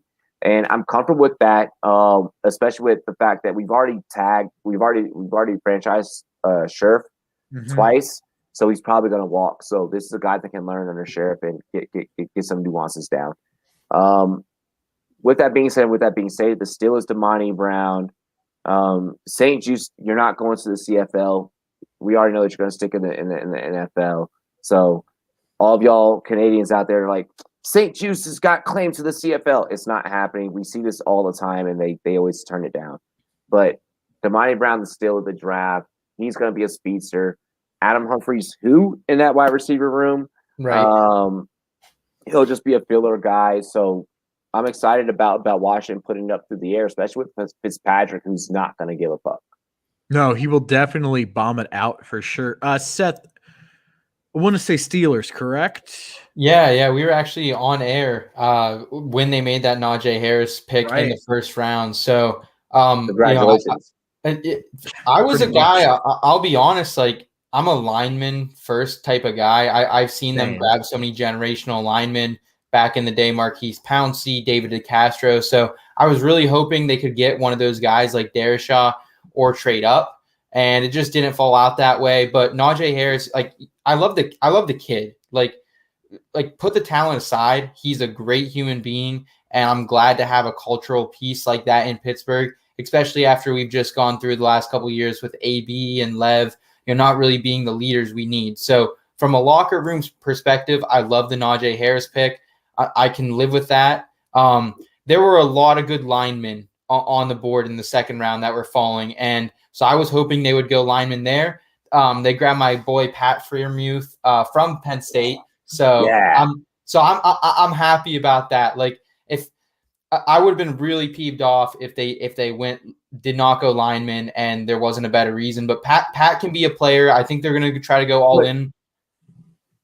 I'm sorry, Seth. I was just going to ask, like, wouldn't you be more pissed off if they didn't address tight end with, McDonald, Ebron, like, not being kind of, For sure, yeah. I mean, Ebron was okay down the stretch a little bit. Like, I thought he was okay. And with the 3 wide receivers we have, I think you can have a subpar tight end. But Pat does a little bit of everything. He's going to be there for pass protection as well. And he's a grinder. He's a little soft at times, but if they can coach him up there in Pittsburgh, which I think they will, he's a Pennsylvania guy. So, I love that pick. And then in the 3rd and 4th round, they followed up with good linemen that are probably going to have to step in and start for them pretty soon here. So overall, I think it was a solid draft by Pittsburgh. I can't complain other than, I wish some of those early linemen would have fallen to him, but Najee Harris, Pat, man, a couple linemen, I'm happy with it, man. I mean, what? So you guys had the fifth, the top. You guys still had a top 5 offensive line. I mean, I know everyone bitched about the 2.5, 2.7 to 2.3 seconds in the pocket for Big Ben, but you still had a top 5 line. Yeah, they just added Kendrick Green from Illinois, who he was an every game starter for a couple seasons there for the Illinois. So I'm looking forward to him stepping into that Pouncey role. And overall, like we do still have some badass people in there. Like Zach Banner went down with a torn ACL real early in the season. He could be a guy that steps up there in the tackle position. Any thoughts as to Leno or Fisher getting picked up? Maybe Leno is going to Washington, baby. Man, if Fisher, if they could grab Fisher, that would be really nice. But I just don't know where their money situation is right now. I think they might have to make some cuts. They're riding that line pretty heavy. I mean, anytime you're paying your quarterback $35 million, man, you're struggling to fill that. Well, at least you guys aren't paying any other quarterbacks any money, because that was definitely a notable omission from the draft strategy in Pittsburgh. And I think that's like honestly the biggest criticism I've seen about the Freiermuth pick, where it's just like Freiermuth is a solid pick, but are you going to necessarily get the best out of him because you're not going to have a quarterback to throw to him if Roethlisberger goes down? It's a pick out of necessity, though, because what other tight end did you have? That you were. Well, I think the thinking would be you get someone maybe a little higher in terms of like an O-line even, and then you can build more on that piece and try and just win now with Roethlisberger, and then you're going into a complete rebuild following that. Again, I don't hate the pick. I'm not personally against it, but I had to heard that kind of line of conversation, and it's like I get the logic. Overall, I still like Freiermuth. I think he is a clear number 2 from the tight ends that were available this year, and it was someone that they needed. Jordan agrees. And that defense is certainly still good. I think they had a good draft. I think my Niners arguably had an okay draft. Like the theme of this draft was we're going to reach for some people. We went ahead and we reached for some people. We reached for Trey Lance, which I'm fine with because I think he's good. Justin Fields was on the board. Justin Fields, like we could have had Justin Fields. So much upside with Trey Lance, though, man. A lot of upside there for sure. Yeah, sure. And there would have been upside with like the 3 first-rounders that we gave up to get him. It's like I am fine with it, just like I am fine with the trade up that we like made to get Trey Sermon, because I like Trey Sermon, especially as a 3rd-round pick. It's not giving up a ton of capital to get him. I was not as big a fan of the Aaron Banks pick in the 2nd round. I thought there were better linemen and better guards in particular on the board. I think Miners was a guy that was still on the board. Felt he was a little versatile, a little better. Like Aaron Banks' big thing is like, dude, he is built literally like a brick house. Like that is a grown ass man. And you're just going to hope that people run into him. But like, so yeah, it was an okay draft. I'd maybe say like B-. It will all depend on how Trey Lance and Trey Sermon turn out. If they both hit, then it's like, oh, this was a phenomenal draft. Like if Aaron Banks and Trey Lance hit, oh, this was a phenomenal draft. If a couple of those top 3 guys hit, we're not going to be complaining in 2 years from now. But for now, it felt like they like maybe reached a little for some guys on their board rather than like letting the draft come to them. Yeah, Elijah Mitchell was kind of a weird pick after they already traded up for Sermon, but I never have enough running backs in the Shanahan offense, man. Apparently not, man. Apparently not. 6th round pick 194, like could be worse. Yeah. Really quick, I just need to say this. Do not just randomly invite me to motherfucking leagues if we have not spoken this shit. All right, if we haven't had a conversation, like I don't like that. You just said you want to be in more leagues, man, with more general people, bro. Well, no, I'm gonna set up those leagues. Like I'm doing that. Like, just nice, man. Yeah, don't just like randomly be like, you've officially been invited to this league. And like, don't do that because I don't know who else is in that league. Like, I have to be comfortable. I need to feel welcome. Like, Shit. Don't worry, Robbie. We got you. We're putting up a public service announcement right now. There you go. Do not randomly invite. Exactly. Like, let's talk. Like, get to fucking know me. Like, shit. Maybe I like long walks on the beach. You know, honestly, I feel like the sand gets annoying after a while. It's does, fine for like the first 5 Jeez. minutes. You're like, I'm getting that sea breeze, getting a little bit of that nice walk. And like after 10 minutes, you're like, man, it's like a mile back to the fucking hotel. Like I am. You got a drink in your hand, Malcolm. It's all right, bro. It's 5 o'clock somewhere, man. Yeah, the problem is now it's 5 a.m. and I'm like somewhere down the boardwalk and I've got no clue where my hotel is anymore. Dude, you just made me crave boardwalk fries. Fuck. Boardwalk fries so good. Oh, give me money. Absolutely. All right. Robbie, what was a move that you loved from this draft, whether for redraft or dynasty, but a fantasy specific move that you loved from this draft? Oh my gosh. There are so many. I love, you know what? I don't want to be chalk. That's the problem. Give me something tasty. Give me something a little under the radar. A little off the cuff, bro. Give me some Kellen Mond going to Vikings. Hey, not this year, but next year. Ian Book. Interesting. Book it. Hey, Ian Book. If you look, everyone's like, well, the Saints are stupid for that. No, you're stupid for not thinking that Ian Book is not getting a text right now from freaking Drew Brees. Like, hey, young man, come over to my backyard because Winston and Taysom are not going to be it in the long term. You are the future. Like, I think that Ian Book could be something. And Davis Mills, I'm excited to see what happens with Davis Mills because if they do not retain Watson, which I don't think is possible at this point, but we will see. We've seen crazier shit happen in the NFL. Mm-hmm. I've covered crazier shit in the NFL that has happened. I've stayed up till fucking 3 a.m. covering crazy shit that's happened in the NFL. So, with that being stated, but I don't think they will keep Watson. Look for Davis Mills to have an immediate impact. We already know that Ty God Taylor has to stay with team doctors. And if one gets a hand on him, oh Lord, please pray for that fragile man's body. Yeah. We've already known that Davis Mills has probably been the best developmental project QB coming out of this draft. Aside from, when you talk about Lawrence, Fields, Lance, I'm excited for Davis Mills, and I think that everyone is sleeping on it, but I enjoy that because when he pops off, I get to be the person that's right. Totally dig it. And real quick before we move on to Seth, Robbie, you got a league invite here.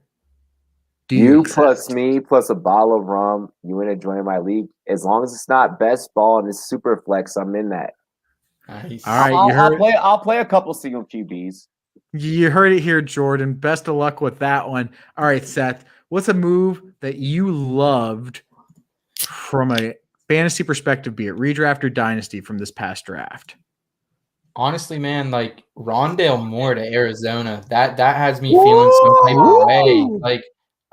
Like a lot of people are a little upset with that, but like I think like Rondale Moore, I mean, he's gonna slide into that slot role, man. Like Larry Fitz, like he's gone. Larry Fitz got a lot of targets last year, man. So you're not worried about Andy Isabella still trying to prove himself? No, man. Andy Isabella, like I know he has the second round capital from a couple years ago, but I mean, Andy Isabella, out of a couple streak routes that have gone to the house, we haven't really seen much from him. No, I think Rondale Moore, I think he's exactly what Arizona needed. I think he's going to grow with Kyler Murray. And, like, honestly, from a fantasy perspective, like, he reminds me, the situation with Rondale reminds me a lot, not as much, but, like, similar to the Justin Jefferson situation last year where he's just going to a lot of available targets for a good quarterback. And I think that's what we're going to see for Rondale Moore. He's honestly probably a guy that I'm going to be grabbing, like, probably in like the 11th round of redrafts or so and just sitting on him like Scott Fishbowl, whoever's in my division. I'm just telling you, like, he's going to be my rookie I'm going to go after. I'm probably not going to go after and pay up for these other guys, but like Rondale Moore, I honestly like, why would you not want him, especially from a dynasty perspective here? Like, he's going to grow with one of the best quarterbacks right now, one of the best young quarterbacks. So Rondale Moore, we'll see how Cliff uses him, though. I couldn't go Najee Harris. I know that's Herm's typing. I couldn't go Najee Harris. I already brought him up in the in the previous segment, and that was too chalk. That was way too chalk. I appreciate you going for the deeper, the sideways look, as it were. Because at the lateral, it's what we do. It's a sideways look at fantasy football. That's why for me, Seth, I'm gonna let you overpay for Rondale Moore because I'm gonna get the Sun God, Amon-Ra, St. Brown, with zero competition. Like, I am really excited about what his future looks like. That was the move I personally love, with basically no competition in Detroit. Nothing. TJ Hawkinson, that's it, man. That's it. And he's a tight end, so I'm not worried. It's like I think if enough people can sleep on Amon-Ra for just a little longer, dude, then I can get some serious. Are you talking? All right. So here's the thing. All right. So Malcolm, because the closer it's going to get, like especially in redraft formats, right? Like if you are live drafting, whatever you do, bro, do not mention his name in the bar. I'm not talking about him ever again. He's not even going to make it into my rankings or anything. It'll be like he doesn't exist. Dude. He's going to go up, man. Hey, put it this way. Don't want to see me drop a take on him yet. Ooh. Well, you didn't hear it here first, I guess. Well, how about someone you hate, though? Let's fill a little tea. Robbie. Okay, that was easy enough. Why? Dude, just like, why are you trying to replicate like what you've already done and what you've already had? And I just don't like the fucking fit. I just there was so many other things you could have done. Like, it doesn't matter. Like, you getting another receiver doesn't matter if your quarterback can't hang on to this damn thing. Like, I would agree. Daniel Jones can't even fucking hand off the ball to Saquon Barkley without him fumbling, without him go, and then Saquon has to literally pick it up mid handoff and then secure it so that he can at least just pick up 4.6. Like, when Saquon is capable of at least hitting 6 on any given drive, 6 to 8. So I mean, I'm sorry, like the Tony thing was like a waste of a pick because we're talking about a QB that needs to have more time bought in the pocket. Like, I'm sorry, I interviewed Daniel Jones. He's not good. It's not that he's not good, but like, have you ever met a guy where it's like you're not rough enough around the edges to play this sport? The silver spoon is still in his fucking mouth, bro.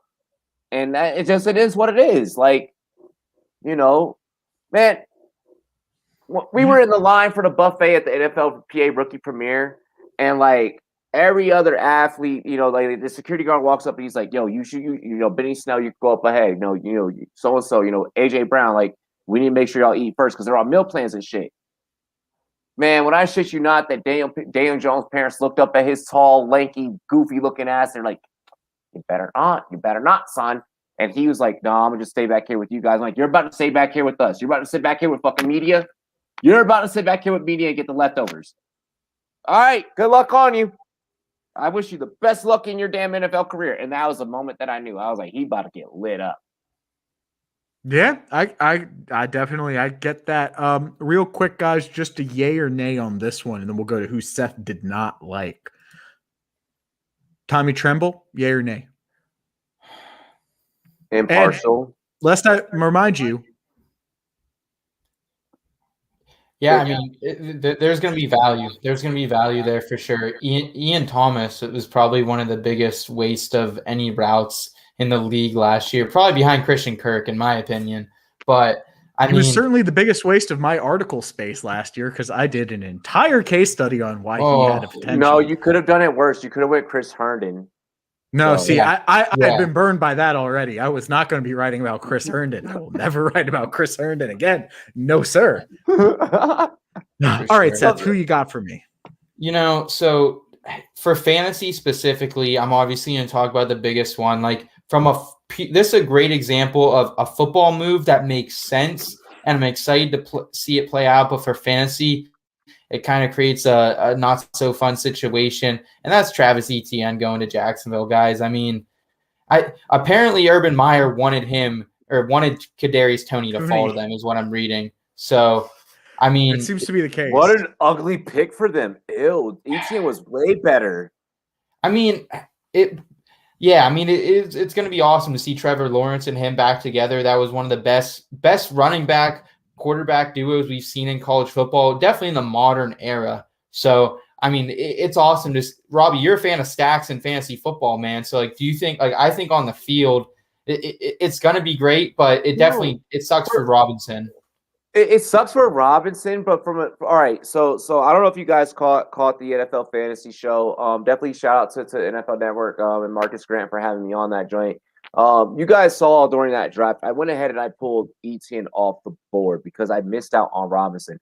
I had them both set up in my queue, okay, because I knew that hands down I needed a piece of this backfield. Now, in PPR formats, I am leaning more Etienne because I picture a lot of Trevor Lawrence rolling out the pocket and then hitting with one of these moments. And I picture a lot of that. And Etienne's a lot more effective of catching and going to the house with that versus James Robinson, who I feel like you're going to use him between the tackles. You're hitting him between the gaps, you know? So when I look at the film and I look at how actually significantly different the two backs are, I'm okay with this, but I know that I'm okay with it because I'm looking at it from a different lens. I'm looking at it from an eyes wide open lens, where it seems like right now a lot of fantasy analysts are just going off a recency bias.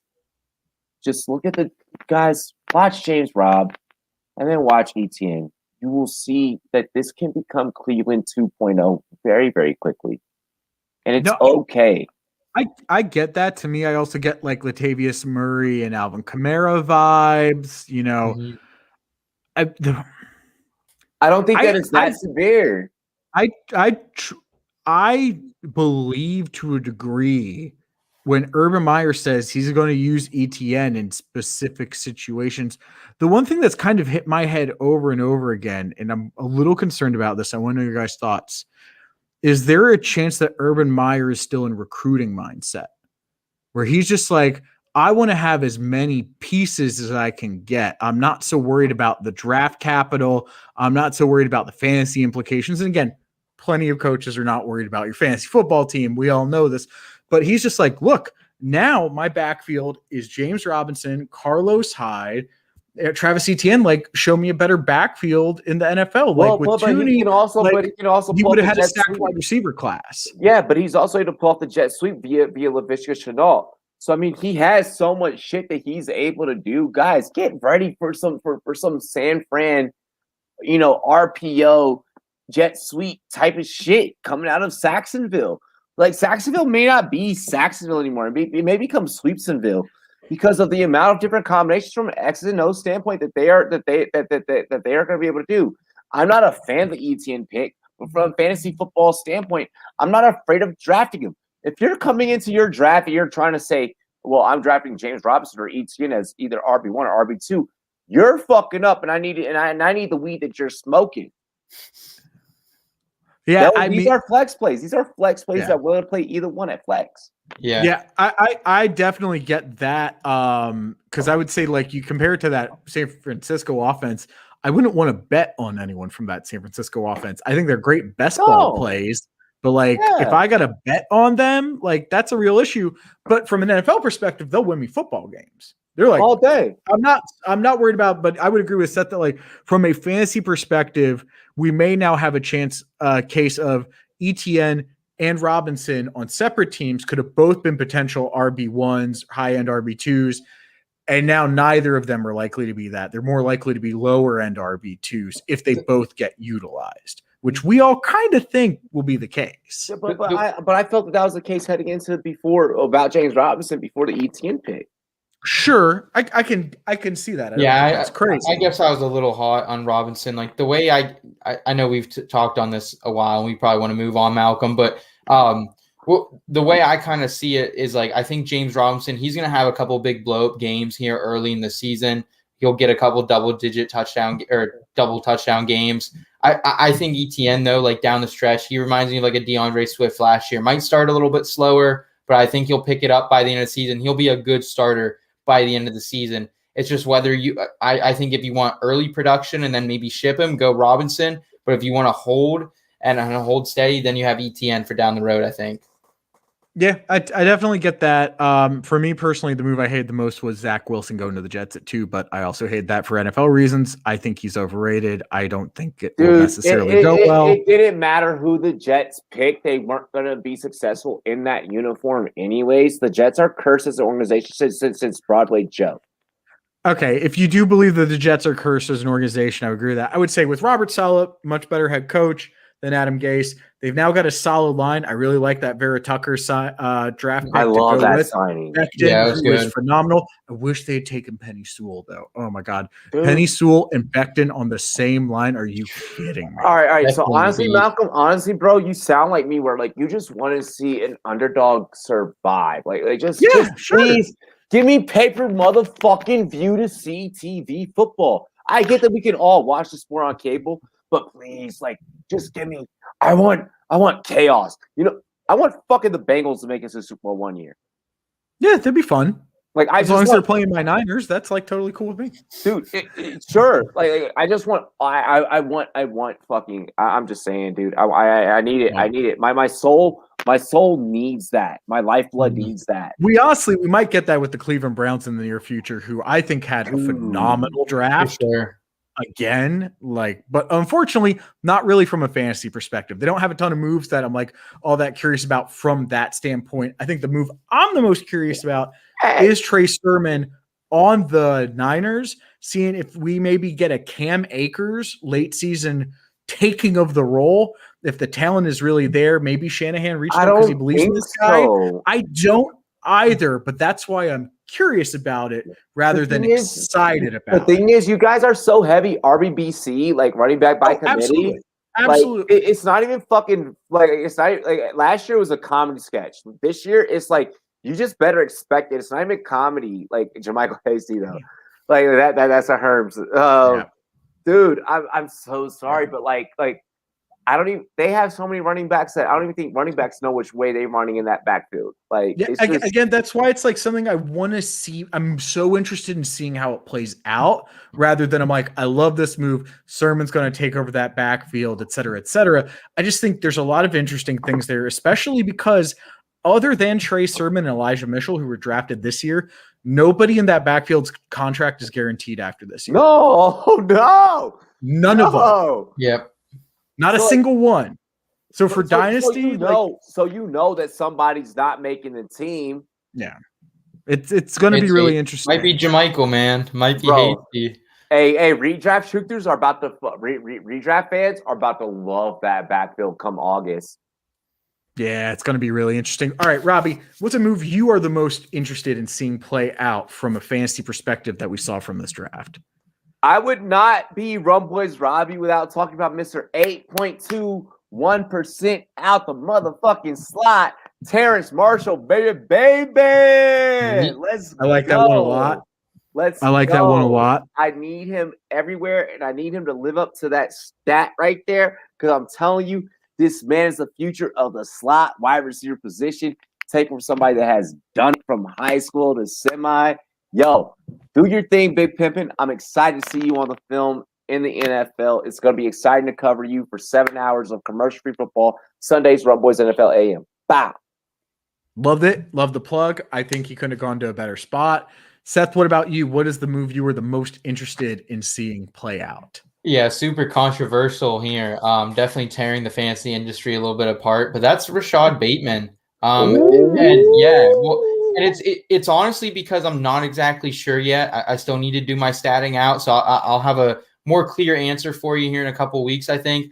But a lot of people are saying, okay, the passing pie in Baltimore is too strong, all right, or too small. But what happened last year when when Josh Allen got an elite receiver, he took a step up. So maybe if with Rashad Bateman coming in, maybe Lamar Jackson takes a step up. Josh Allen got an elite receiver via free agency. Yes. Who was already experienced to the speed of the game. For sure. But here's where I'll make your argument though for Bateman. You ain't never have a guy this size, Lamar. Yeah. That could go up there and get it. And now Hollywood can now maybe execute and run those shorter routes out the slot to make him more effective. You're now adding balance to this Ravens wide receiver room. Agreed. Yeah. And you know, Bateman, looking back at his 2019 season, man, like I was all over him and Tyler Johnson, the talents. I think Tyler's still a guy I like down in Tampa Bay in a couple years. So I mean, I think Bateman, he has a chance to change things for the Ravens a little bit. I don't know if I'll end up with a lot of him on my teams just because I don't know what the ADP is going to shake out to be, but I'm intrigued. Bro, even if you line up Bateman, who I don't know why you would do that because he's taller than fucking Hollywood, than Marquise. But even if you line Bateman up in the slot, if you look at Lamar's heat map, I don't know if you guys have seen Lamar's heat map recent or from last season. I say recently, like fucking, we all didn't watch the same football season. Like he threw yesterday, and like we have a heat map like what he's doing on Instagram right now. But like if you look at Lamar's heat map, this man hits in the middle of the field. You need one of two things to make him effective. Okay, and that is either a dominant slot or constant 12 personnel. When he had that MVP, MVP season, he had constant 12 personnel in Hayden Hurst and Mark Andrews, and then sometimes Boyle would even come in. You gave him constant routine personnel. Now, what made that so unique is that you gave him personnel that also, with their style of play from a pass catching position, they box out and they utilize their shoulders, and they'll close out a defender to go up there and get it at the highest point. Bateman is actually going to allow the Marvelous to do that. And that's what analysts are forgetting. Analysts are forgetting that in order to rank Bateman, more likely you had to measure wide receiver 4 and somewhere between 4 or 6. I'll grant 6 to just to be nice. You had it between 4 or 6, and in order to rank him between 4 and 6, you legitimately had to watch his film. Why, when the draft is all of a sudden done, we forget what we saw on film? I don't know. Yeah, I don't either, because he was my 4. He's still my 4. I love the idea of utilizing him and Andrews just securing the rock in the middle of that field with Lamar. I think it's going to be great. I wouldn't be shocked if we see another MVP caliber season from Lamar. I love the pick. I love that he fell to them. I had him going quicker than that because he was my clear wide receiver 4 of that class. And yeah, if you are willing to pass up on him, then I'm willing to get richer. Dude, him, Amon, these are guys like, if you're willing to not take the chance, give me all of that. Mm-hmm. In the words of Chris Brown, give me that. Okay. Well, we're running a little low on time, so I'm going to ask you for 2 more things to gimme. And that is, who is the rookie that you think is going to be the best value compared to his ADP this year? And you can give me a redraft or a rookie draft value. Robbie, I'll start with you. You said it could be like a veteran redraft or anyone. Like, so it can be like, who's that rookie that's going to be like a value either in a redraft or in a rookie draft? So like in redraft, Michael Carter, Terrace Marshall. Jr. What's that? Carter Jr.? Carter Jr. Yeah. Yep. Okay. Yep. And that's for redraft. The New York Jets. I honestly take redraft and dynasty for both with him. I really think the brother is going to do some things just because of his landing spot alone. It's easy to love it. You're unthrowing a P Ryan. How hard could that fucking be? Yeah. Michael Carter is honestly my pick for this too. I mean, we talked about it earlier a little bit, Malcolm. Right now, he's ranked outside the top 40 for PPR RBs. He's going through Tevin Coleman and P Ryan. So, I mean, yeah, I think Michael Carter, he's a guy. He's going to be the best redraft RB value, I think, by far right now. Unless it really gets jacked up by August. But right now, I'm all in on Michael Carter wherever I can get him. Mekhi Becton, you love they retooled their offensive line once again. So I'm all in on Michael Carter as well, Robbie. I think you hit it there, man. Remember, for my IDP players, you actually have to make sure you're drafting the right Michael Carter. Yes. Do not make that mistake. Just full disclosure. For my IDP players, Jamin Davis. Yeah, that'll if he hits, that'll be a great one. For me personally, I'd have to say real quick, redraft Terrace Marshall, like in Carolina, potential wide receiver 2 role opened up there with Curtis Samuel leaving. Like, I love it. I love it a lot. He's someone that we thought could be going somewhere like Tennessee, where he could just immediately take over that second spot. Yeah, he's somewhere where it's like he might be third on the depth chart, but could still be a top 24 fantasy guy. And then for Dynasty, as I've already talked about, it's all about the Sun God. And I'm just going to leave it there. Jordan says, hey, Robbie, Tevin Coleman exists. He's a guy. No, he doesn't. Jordan, you sound like fucking Chris Collinsworth right now. He's a guy. Here's a guy.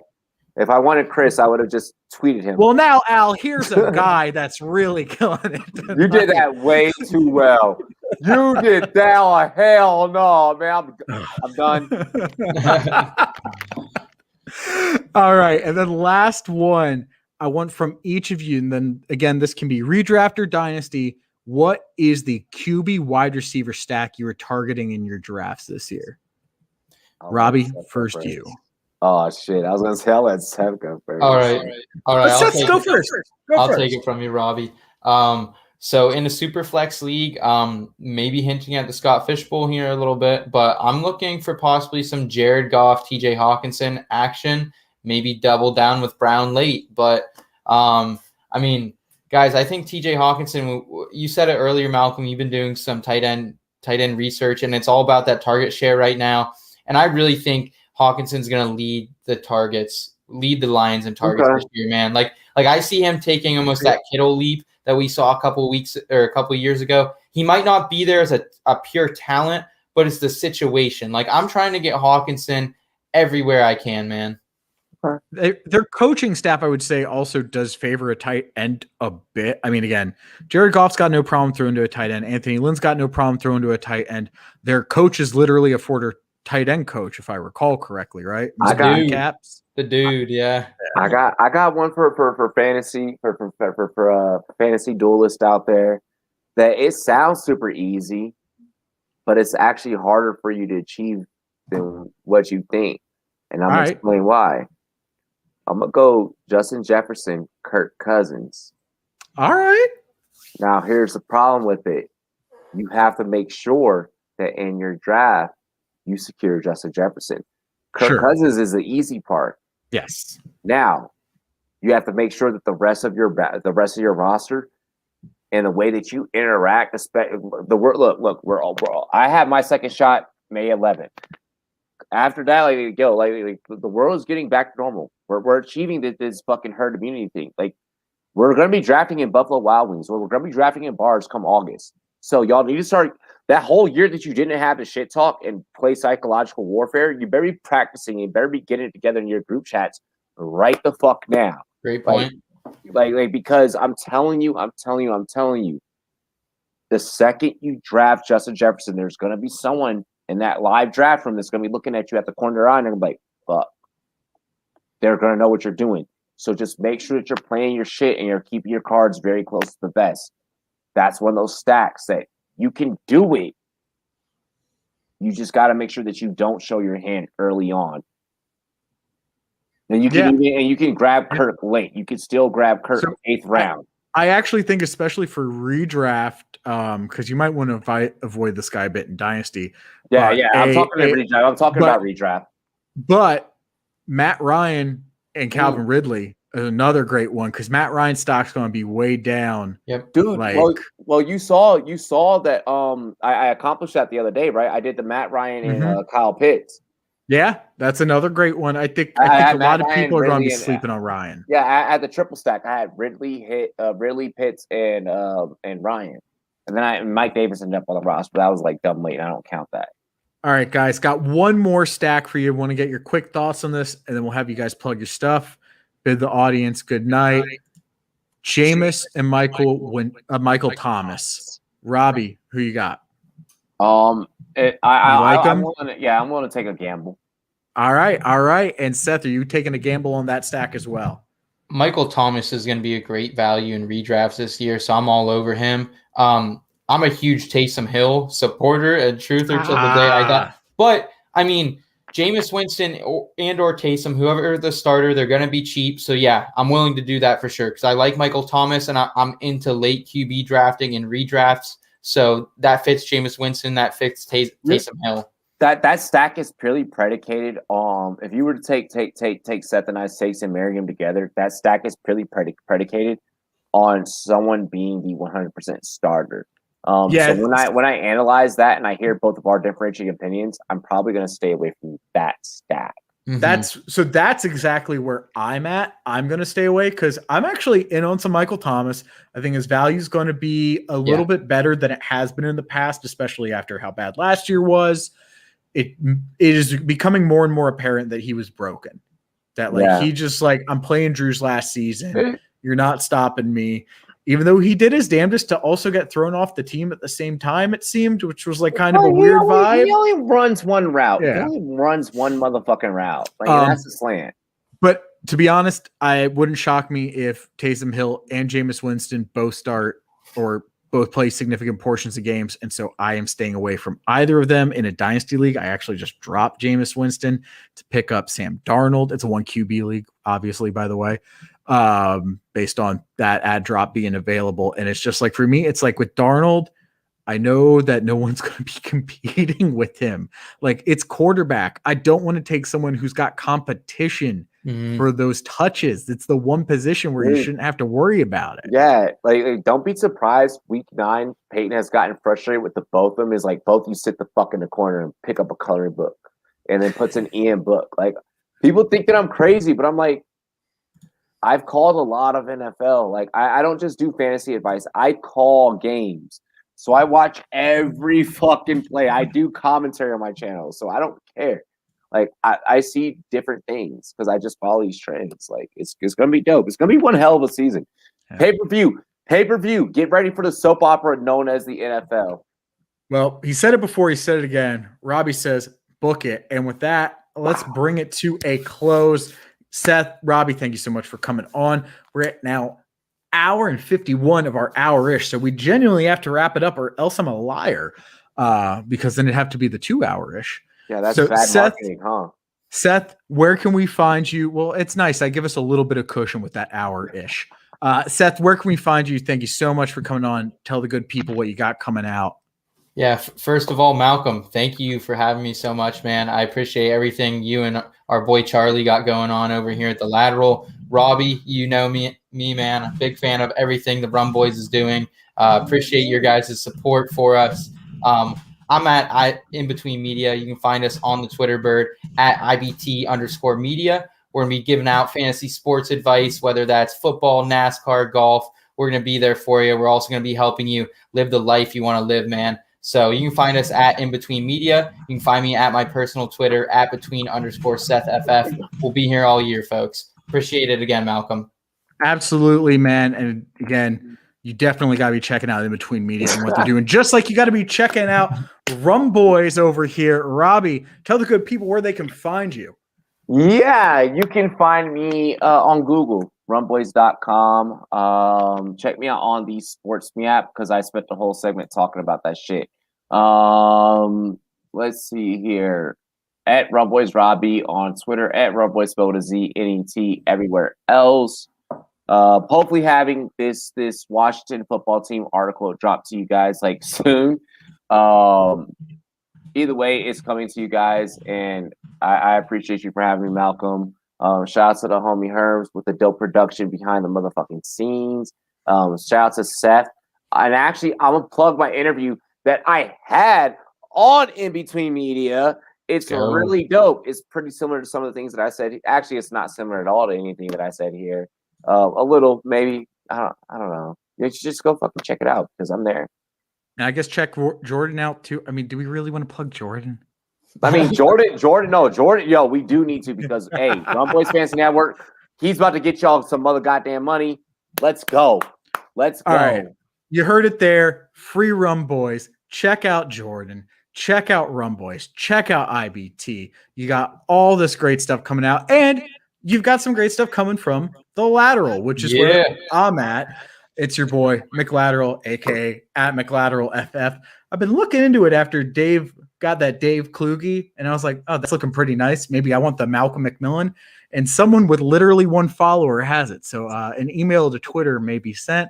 We'll see if I can't maybe lock it down. But that was accident. He was not. There's a long story. There's a deep story behind. Well, he's actually going to be a guest on The Lateral soon. There may be someone coming in to talk about that in a bit. But he's here now. Let's go. Is he going to let me finish though? Fuck yeah! Oh, yeah, of course.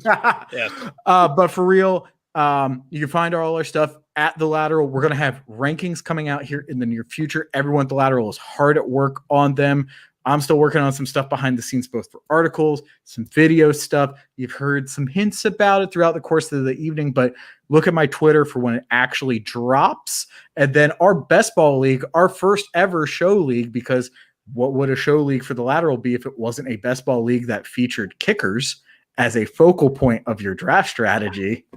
Which is 100% a thing. Oh, yeah. And that is this weekend. That is Saturday. I'm super stoked for it. Maybe, we'll talk about it a little on Twitter. Maybe we won't. Maybe we'll show results after. Who knows? All I know is it's going to be a blast. And Herms, you've got some stuff coming up that's going to be a blast as well. Why don't you tell the good people? That's true. So tomorrow night at 7:00 p.m. Eastern Standard Time, because that's the time zone that I live in. Kluge coming in the building with the show with no name, with me and the homeboy Jesse at Bacon Games Jesse. It's going to be a cool time. We're going to talk about football and stuff because that's the point of this. The lateral right there. See that? See, it says fantasy football. You know what I mean? So we're going to talk about that. It's going to be super neat. I see it. Dude, it's right there in the corner at all times. You know what I mean? Just chilling. So yeah. Show with no name coming at you 2 times this week, because the Monday and the Friday. That's a rare feat. And then as soon as that's over, you can find me Rumboyz After Dark. You know what I mean? You know what to do. You know what to do. You know what to do. Yeah, Herms is going to have a big day tomorrow. But so is The Lateral. I'm really, really excited to talk to Dave. It's going to be dope. And, kind of like McLateral said, we got the rankings coming. We got some other stuff coming. We got a lot of things just in the works. Still can't find my car key, by the way. I'm very annoyed about this. It was quite a saga watching you sift through trash bags off screen. It's the worst. And on that note, you're gonna find it. Honestly, I hope so. That's the show. Peace out. Shout out Pops. Pops, baby. Deuces. Pops.